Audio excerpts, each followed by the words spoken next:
This week, NFL Game of the Week takes a look at the very much up-for-grabs AFC East Division title race. First here in Shea Stadium, where the Baltimore Colts face the New York Giants.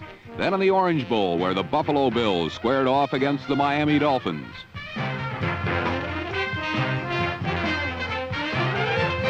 The situation is this. If the Bills can snap an horrendous 11-game losing streak to the Dolphins, and if Baltimore beats New York, the AFC East Division will show all three teams tied for first place with 8-4 records. But if the Bills lose this game, they are for all intents and purposes out of the playoff chase. They would then be 2 games behind the Dolphins with 2 to play. The race would then be down to 2 teams, Baltimore and Miami, with the winner of the division being the winner of this week's ultra-crucial Miami-Baltimore game, if the Colts win today. Of course, a win by the Colts is hardly a surprise anymore. This young team has won 6 straight coming into today's game, and the fact that they might very well win the division title after a 2-12 record last year has Cinderella's glass slipper slipping onto their foot very nicely, having been dropped by the Houston Oilers.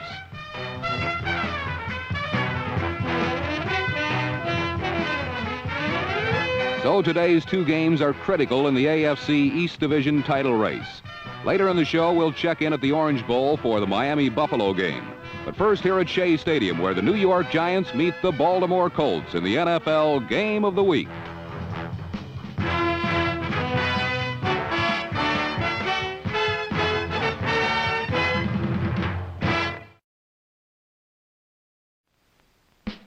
The struggling New York Giants did not start well at all against the Colts. This is their very first play from scrimmage.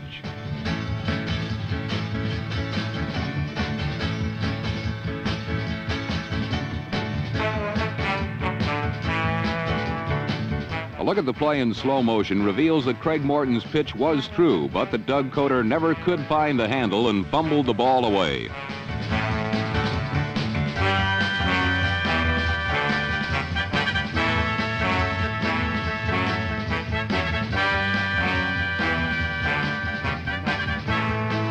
John Dutton recovered for the Colts on the Giant 33, and after 5 runs, bowled the ball to the 9.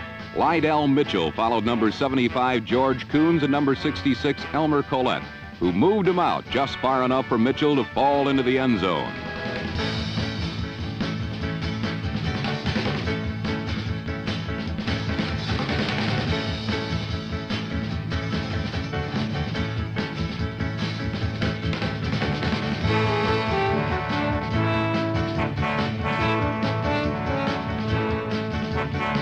This has been a banner year for Mitchell, who at last is getting the recognition that his former college backfield mate Franco Harris has received.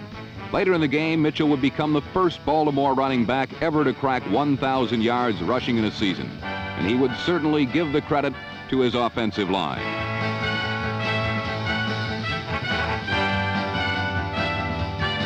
At the end of his touchdown run, he went over to help tackle George Coons off the ground, then gave the ball to guard Robert Pratt to take care of the spike. Baltimore was off to a quick 7-0 lead.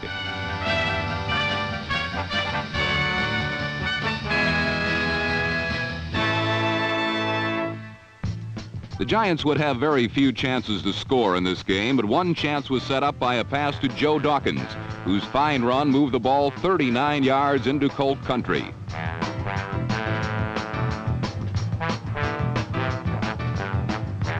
But the drive died, as would many others, by virtue of the sack. On this one, Morton is the sackee, Joe Ehrman the sackor.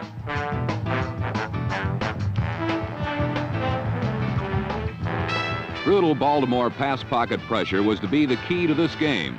One series later, Morton again got pressure.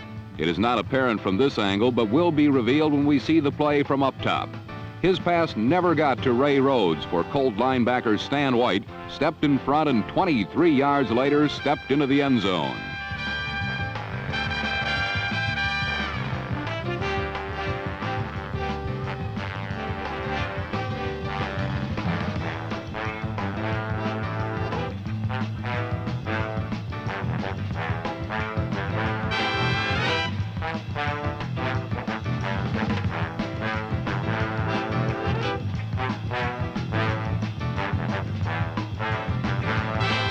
Many interceptions are not the result of super coverage by the secondary, but come about because of a good pass rush.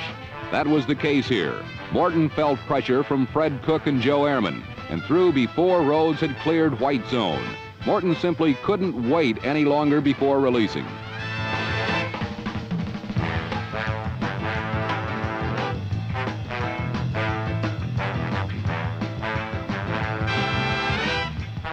The Colts now led by 14, but Morton drove the Giants to the Baltimore 10, where a bad break finished New York's best scoring opportunity of the game. Looking at the play from our end zone camera, we can see that Morton sent Rhodes in motion, thus moving number 59, Colt middle linebacker Jim Shyunsky, to his left. Morton had actually moved Shyunsky closer to the point of attack by sending Rhodes in motion. This would not have mattered had Joe Dawkins not popped the ball up, but when he did, Shyunsky, under a full head of steam to his left, hauled in the rebound.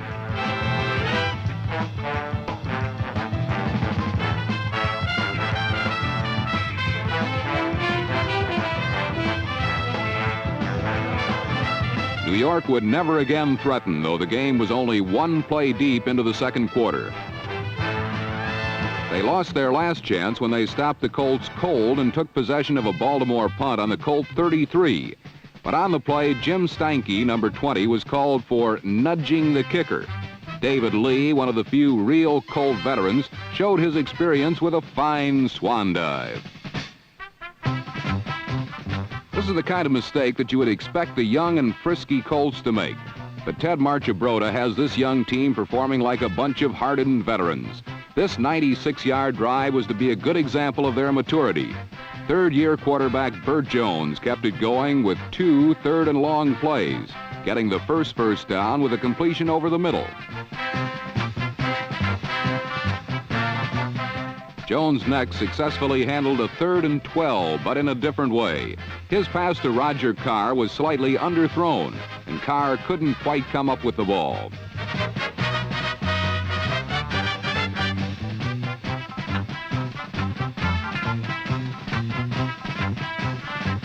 The ball fell incomplete, but when Pat Hughes fell on Carr, a penalty flag also fell, and Baltimore had another big first down.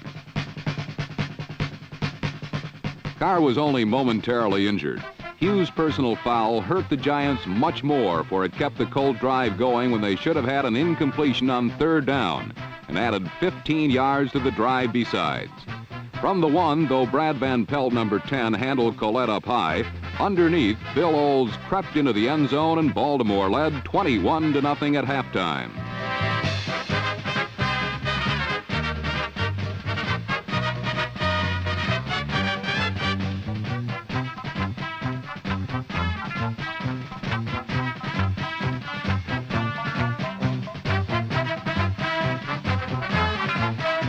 Trailing by 21, Morton, who was not adverse to putting the ball in the air, now had an excuse to do so, though he probably wishes he didn't. For the Colt front four, known as the Looney Tunes, because of their free-spirited play, soon had him assuming the fetal position.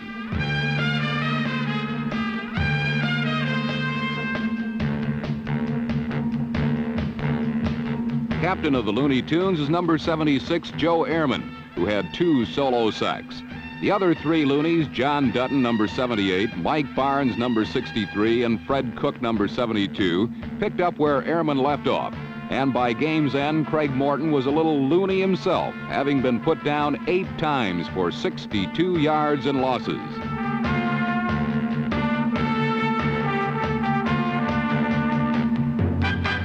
The Looney Tunes, which consists of 2 third-year players at tackle and 2 second-year defensive ends, now have 55 sacks this season to lead the NFL. Only 2 events of any real consequence came about in the second half. One was the birth of a trivia question concerning Lydell Mitchell. When someone asks you what 2 players who were backfield mates in college both reached 1,000 yards on the same day as professionals, you can tell them Franco Harris and Lydell Mitchell of Penn State, who both reached that mark on the season's 12th Sunday.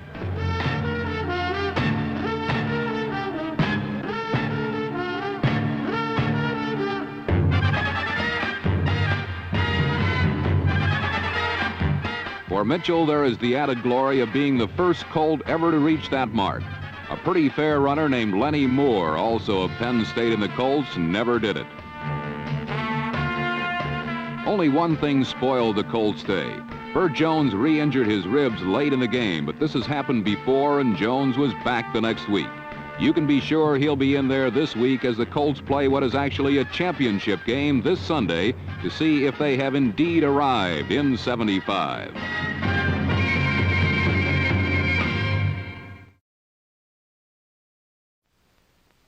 Battered, bruised, and bandaged, Miami's Dolphins went against Buffalo in the second half of our double feature. In consecutive weeks, Miami has lost both Bob Greasy and Earl Morrall. So third-string quarterback Don Strock was to lead Don Shula's team against the Bills. For Strock, a former NCAA passing champion at Virginia Tech, it was a first NFL start after 2 years on the sidelines. And with both the Bills and Colts hard on Miami's heels, a greater pressure situation just couldn't exist for an inexperienced quarterback, or for that matter, a battle-tested head coach. Meanwhile, Strock's reaction to pressure was quickly evident when on the Dolphins' second series of the game, he directed the team 80 yards on 12 plays for the game's first score. After Mercury Morris got the offense going, Strock began a streak of 10 consecutive completed passes, spreading them around to completely confuse Buffalo's vulnerable pass defense.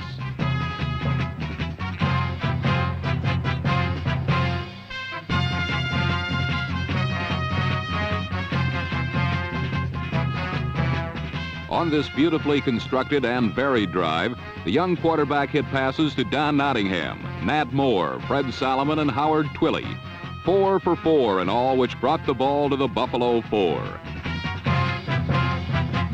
Here behind All-Pro guard Larry Little, Strock raced around right end for the game's initial score and the first pro touchdown of his NFL career.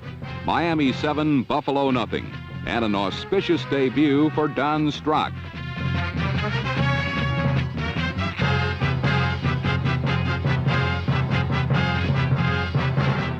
Miami's next drive was spearheaded by the running of Mercury Morris, who exploited the Bills' flanks all day long to the tune of 93 yards.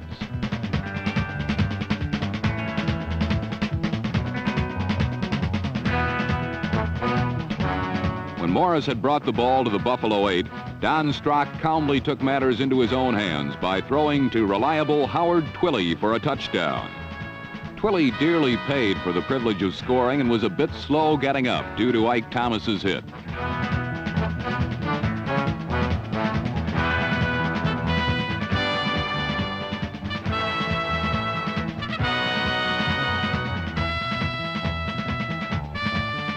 Thomas was charged with unnecessary roughness on the play, and a repeat of it shows why.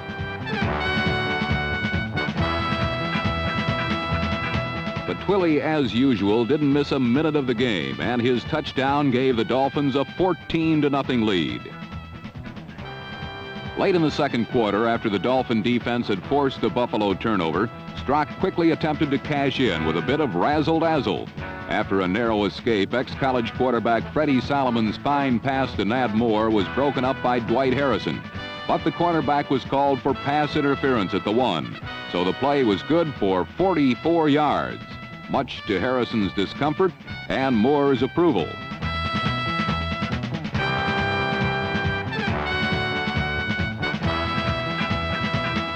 With a rainbow on his shoulders, Strock struck again and hit Twilley with the second touchdown pass of the day, as the Miami lead ballooned to 21 points over the stunned Buffalo Bills.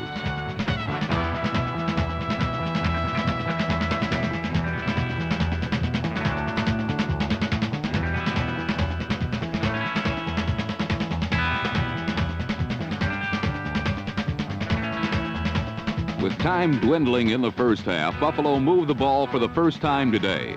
But on 4 tries from the Miami 6, Joe Ferguson was thwarted, and the Bills came away empty. The hero was strong safety Charlie Babb, who probably should have had an interception here.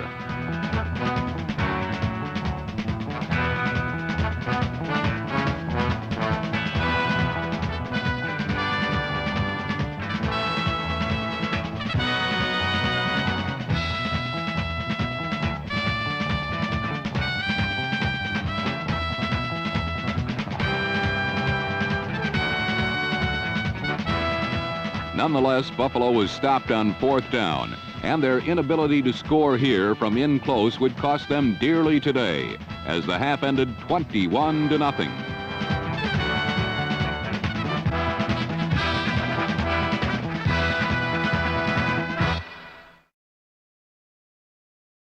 Trailing by 21 in the must-win game, Buffalo began a furious second-half rally. O.J. Simpson, completely bottled up so far, finally broke loose, and the Bills had their first score of the darkening afternoon, 21-7.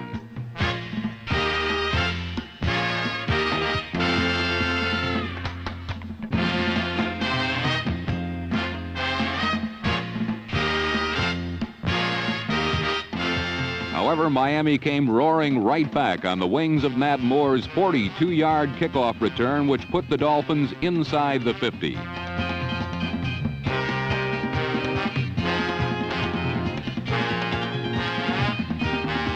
Don Strock obviously was still in command as he hit on his 11th completion in 12 tries, a screen to Nottingham that picked up 17.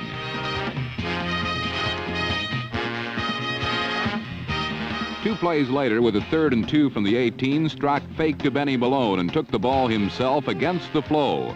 Strock said later he would have scored on the play if he had stiff-armed Dwight Harrison, who forced him out on the 3. Miami was forced to settle for Garo Yepremian's 3 points, but their lead increased to 17 points.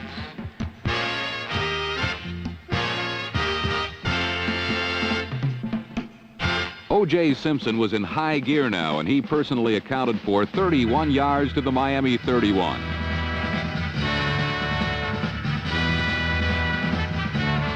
From the 31, Joe Ferguson passed beautifully to J.D. Hill in the end zone for Buffalo's second touchdown.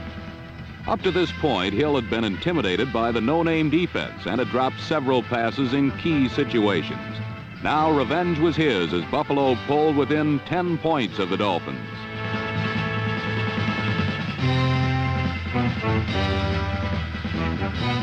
Early in the 4th and final quarter, starting from his own 20, Joe Ferguson put his team in the end zone, going the 80 yards in just 3 plays.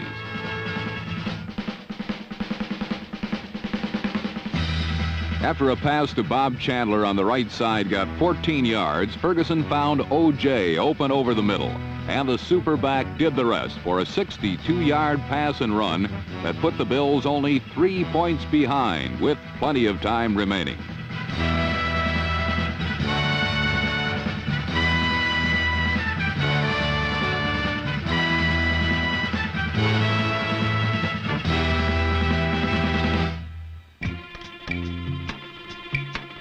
Now, with the game definitely going Buffalo's way and the Bills highly charged, the turning point of the battle occurred. The defense stopped Mercury Morris twice on runs, the last seemingly forcing a fumble.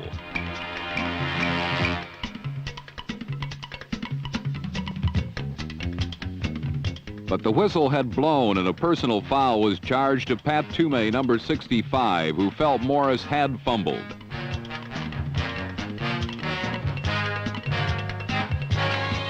The damage was done, however. Instead of 3rd and long, Miami now had a first down, and on the very next play, for all intents and purposes, the Dolphins ended the ball game.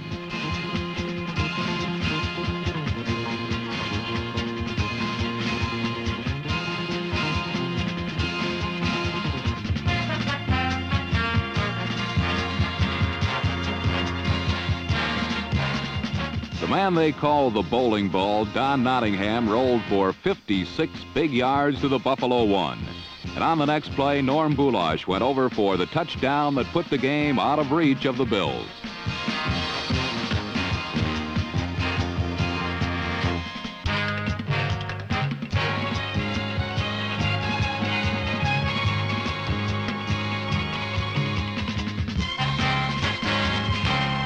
The Dolphins are a team that obviously feels no pressure. Their background of 3 Super Bowls bring to them a certain calm as they confidently await their opponent's inevitable mistake. It came on Buffalo's first play from scrimmage after Miami's touchdown when Ferguson, trying for Paul Seymour over the middle, was intercepted by Jake Scott, the Dolphins' freewheeling safety. Scott's theft, in effect, ended what slim hope remained for Buffalo and locked up a storybook game for Don Strock. The sophomore quarterback had thrown for 2 touchdowns, ran for 1, had hit on 12 of 15 passes, and virtually played the entire game untouched by enemy defenders. The victory kept the decimated Dolphins 1 game ahead of surging Baltimore and set up a titanic matchup between the Colts and Dolphins this Sunday. First place will be the prize.